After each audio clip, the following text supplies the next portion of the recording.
Tras la victoria de Abelardo de la Espriella, los mercados han reaccionado con entusiasmo. El peso se ha fortalecido considerablemente, los TES se han valorizado y la bolsa ha alcanzado máximos históricos en días recientes. Pero la gran pregunta es si ese optimismo puede mantenerse en el tiempo, dado los inmensos retos que enfrenta la nueva administración. En el marco del foro Banca, Inversiones y FinTech de Forbes Colombia, vamos a analizar o queremos analizar esta situación de la mano de María Alejandra Martínez, jefe de investigaciones económicas de Acciones y Valores. Gracias, María Alejandra, por aceptar esta invitación. Narciso, muchísimas gracias a ti y a todo el equipo de Forbes por esta invitación. Perfecto. María Alejandra, los mercados, como lo decía, reaccionaron con un entusiasmo impresionante. ¿Qué, cómo ven desde Acciones, cómo ven esa reacción y qué tan sostenible puede ser en el tiempo?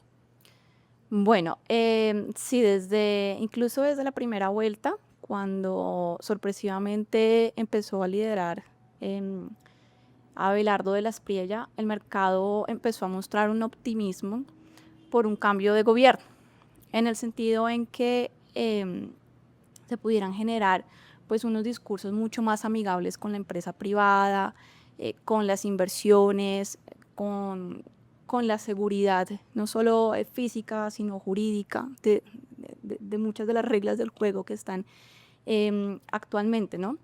Entonces, sí hemos visto un comportamiento bastante favorable para las inversiones colombianas, para varios de los activos.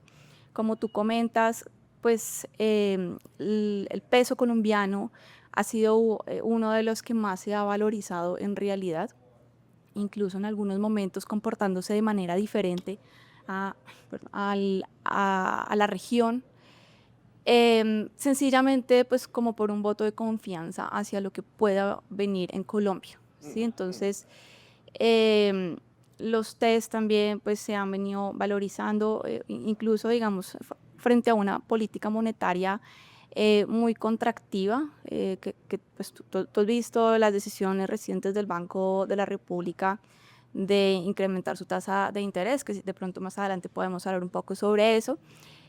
Pero el sentimiento generalizado ha sido de optimismo hacia lo que pueda venir ocurriendo hacia adelante. Como te digo, pues todavía hay mucha incertidumbre en realidad de lo que pueda hacerse, porque hasta el momento pues todo ha sido propuestas, em, pues muchas promesas de campaña que de pronto los empresarios y los inversores han visto con buenos ojos. Tendremos que ver qué tan realizable y tan lograble muchas de esas propuestas puedan hacerse y traducirse en realidad en ese beneficio para las inversiones. Tal cual, María Alejandra. Pero los analistas y entre ellos ustedes han dicho que la verdadera prueba empieza el 7 de agosto, después del 7 de agosto para el nuevo gobierno. ¿Qué espera el mercado del nuevo gobierno de manera realista? Y digamos, mencionaste el caso, el alza en las tasas del banco, de la tasa de intervención del Banco de la República. ¿Qué esperan ustedes también? ¿Ven más alzas ahora en julio o cómo está el panorama? Vale. Sobre el nuevo gobierno, bueno, a manera generalizada, como te comentaba, pues hay una intención de mejorar la inversión extranjera. Eso pues favorecería muchos sectores y muchos proyectos aquí en Colombia, que de alguna u otra forma pues se han visto estancados durante algún tiempo. Eh, Mencionar, por ejemplo, algunas ideas que se tienen en mente, como el fracking, eso cómo podría estar impulsando el sector energético. em, bueno, pero creo que el aspecto o uno de los aspectos en los que al menos los inversionistas se están fijando mucho es el tema fiscal. Em, Porque pues de momento Colombia ha venido mostrando un deterioro importante en sus finanzas públicas, con un déficit que podría estar muy cerca o incluso superar el 7%, y te estoy hablando de niveles que veíamos en la pandemia, pero estamos sin una pandemia. Entonces sí hay un desbalance importante en las cuentas, en las finanzas públicas del país. Creo que ese va a ser uno de los aspectos más importantes para o la tarea más importante del Ministerio de Hacienda para el nuevo gobierno. Ya sobre lo que tú me preguntas del Banco de la República, pues ese también va a ser uno de los retos que va a entrar a lidiar el nuevo gobierno, porque a pesar de que, pues sí, lo que te digo, hay muchas intenciones y muchas propuestas alrededor de esto, hay muchos retos en el país, ¿sí? Entonces, aparte del tema fiscal, tenemos que lidiar con una inflación importante, con unas presiones importantes que empezaron en realidad pues con la decisión del salario mínimo, que por supuesto impulsó muchos de los precios en algunos bienes y servicios, pero también cómo ha sido el comportamiento del consumo interno, de los hogares, el gasto público. Eso también ha dinamizado mucho pues, la demanda agregada y también impulsado los precios, pero también los riesgos hacia adelante. Entonces, el Banco de la República, por supuesto que ya sabe lo que ocurrió y lo que está ocurriendo, pero pues necesita ver hacia adelante cuáles son los riesgos inflacionarios, y entre esos tenemos en cuenta un fenómeno del Niño, que según hemos visto podría ser uno de los más fuertes de toda la historia. Como siempre, pues un fenómeno del Niño empieza a tener muchas presiones para los precios de los alimentos, del transporte. Todas estas implicaciones climáticas al final pues se traducen en mayor inflación y nos golpea a todos en el bolsillo. Entonces, sí, el Banco de la República pues ha tenido que incrementar su tasa de interés. Posiblemente va a tener que seguir haciéndolo. Entonces, sí estamos esperando nuevos incrementos en la tasa de interés. Estamos viendo más o menos unos 50 puntos básicos adicionales, pero no descartamos una decisión un poco más agresiva si es que los nuevos datos entrantes de inflación empiezan a mostrar una fuerza alcista mucho mayor de la esperada. Incluso pues recientemente, hoy conocíamos el dato del ICE de mayo, con un impulso por encima del 4% en ese crecimiento interanual, mucho motivado por el gasto público. Seguramente eso también pues, tendrá que tenerse en cuenta. Entonces, sí va a llegar un gobierno en el que pues, hay muchos retos. Como te comentaba, uno de los más importantes vendrá siendo el reto fiscal, pero también en términos de la inflación, creo que hay que ponerle una lupa a eso. Pensando en el inversionista de a pie, digamos, en el que tiene una visión de mediano plazo, ¿cómo ven ustedes el panorama? ¿Privilegian la renta fija sobre la renta variable dada los máximos históricos que se han alcanzado recientemente en la bolsa de valores? Muchos dicen que está cara realmente. ¿Cómo ven el panorama? Bueno, el panorama actual, como te comentaba, o sea, sí hay incertidumbre de todo lo que pueda ocurrir hacia adelante, pero de momento pues hay mucho optimismo. Entonces, del lado de la renta fija, hay varias oportunidades para los activos de este segmento. Los CDTs, por ejemplo, históricamente han estado, digamos, bajos, y con toda esta política monetaria actual del Banco de la República, pues han tenido un repunte importante. Entonces, y bueno, y teniendo en cuenta que puede haber nuevos incrementos en la tasa de interés, como te comentaba, de aquí a lo que resta del año, tampoco es que estemos viendo hacia el 2027 esa continuación de alzas de interés. De hecho, en el 2027 podría iniciar ya unas bajadas en esa tasa si es que pues, la coyuntura lo permite. Pero esa sería una buena oportunidad para las personas, teniendo en cuenta además que pues,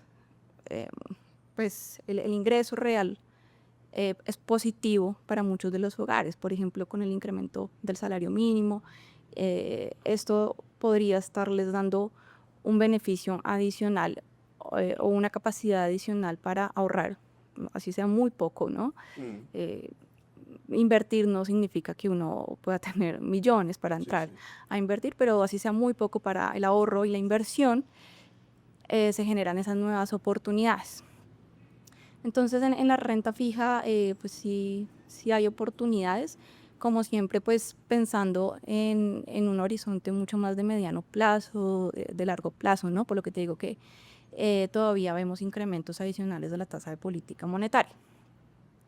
De lo que mencionabas de renta variable, sí, también hemos visto un comportamiento positivo.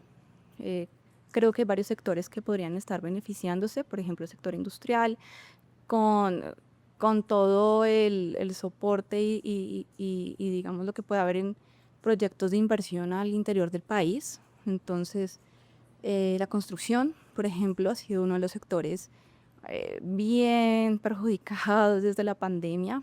En realidad que les ha costado levantarse desde entonces.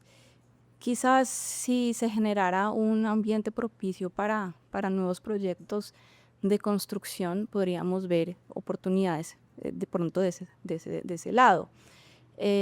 Pues es difícil, por supuesto, adelantarse, pero pues diríamos, por ejemplo, fracking, que es una idea muy debatida. Y Ecopetrol, ¿no? O sea, hay una oportunidad, Exacto, la acción de Ecopetrol ha estado muy castigada en los últimos años y hay correcto. oportunidades de valorización.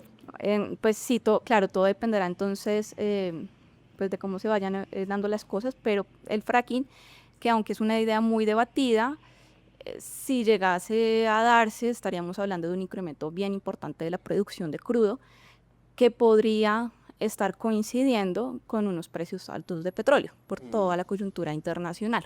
mm. Entonces eso sí podría también tener bastantes beneficios para la acción. Pero yo creo que como siempre uno dice, y bueno, y les recuerda la importancia de la inversión, que como te digo puede ir desde El 50.000 horizonte de tiempo pesos. y la diversificación. Exactamente, la idea es pues tener claro un propósito, Sí. ¿cierto? Y en eso pues entonces uno empieza a pensar cuál es el horizonte de tiempo para la inversión y también tu perfil de riesgo. Volviendo al peso, que ha sido una de las monedas más fuertes del mundo, si se quiere. ¿Ustedes ven sostenible esa tendencia de apreciación? ¿Lo ven demasiado revaluado? ¿Qué se puede decir? Bueno, el peso se ha apreciado mucho, en realidad ha sido uno de los mejores de la región y como te comentaba, incluso en momentos en los que se ha comportado de manera distinta frente a la región. Em, digamos que ya veníamos viendo una tendencia de este tipo, uno, eh, por la política monetaria, mientras las tasas de Banco de la República venían incrementándose, las de Estados Unidos seguían estables y ese diferencial resulta atractivo para los inversionistas. Pero también pues una entrada de flujos importantes al país que benefició a la moneda. Mm, Claro, estamos hablando de unos 3.230, 3.240 en lo que estamos en estas últimas jornadas. Es un nivel muy bajo que yo creo que muchos de los analistas no veíamos, pues lo teníamos en el panorama, pero la verdad es que no tan cercano. Em, ¿Qué pasará? Pues esa es la pregunta del millón y que es difícil tener la Bueno, bola de cristal, ¿no? Pero yo creo que y un poco dependerá, condicionado por lo que pasa en Estados Unidos con la Fed, además ¿no? de las Sí. condiciones externas, por supuesto. Tenemos un precio de petróleo que está elevado y pues, claro, bueno, primero a nivel local, de la entrada del nuevo gobierno, qué tanto de estas propuestas que se han realizado serán o no verdad, Mm. ¿sí? Como te comentaba, uno de los temas más importantes va a ser el ajuste fiscal, el recorte de los gastos eh, y, pues digamos que del lado de los ingresos es difícil, digamos, ya buscar un incremento muy importante, pero del lado de los gastos, ¿cuál será el recorte y la disciplina que pueda hacerse del lado del gobierno? Em, Eso también pueda estar beneficiando al peso colombiano. Entonces, dependerá de esa tendencia de si se dan esas propuestas. Por ejemplo, en temas de inversión, hablábamos de fracking. Si llegase a darse eso, claro, eso sería mucha entrada de dólares al país que podría estar incluso llevando al dólar pues a niveles pues, muy cercanos a los 3.000, ¿sí? O sea, o bueno. Pero en el momento actual, pues estamos muy por debajo de un valor justo, o sea, es decir, de lo que deberíamos estar frente a los fundamentales actuales de nuestra moneda. Estamos viendo un dólar bien bajito.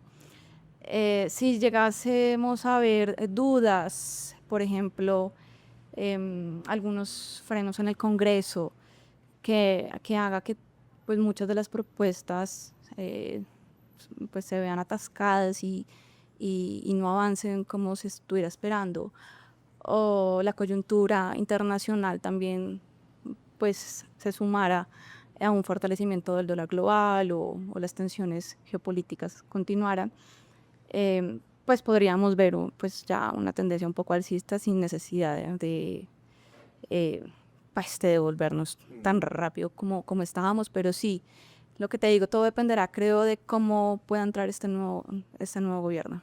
Ya lo había respondido en forma implícita, pero ya para finalizar, digamos, ¿qué recomendaciones para el inversionista, para la persona de a pie que tiene unos ahorros, qué recomendaciones prácticas se le pueden dar a esa persona?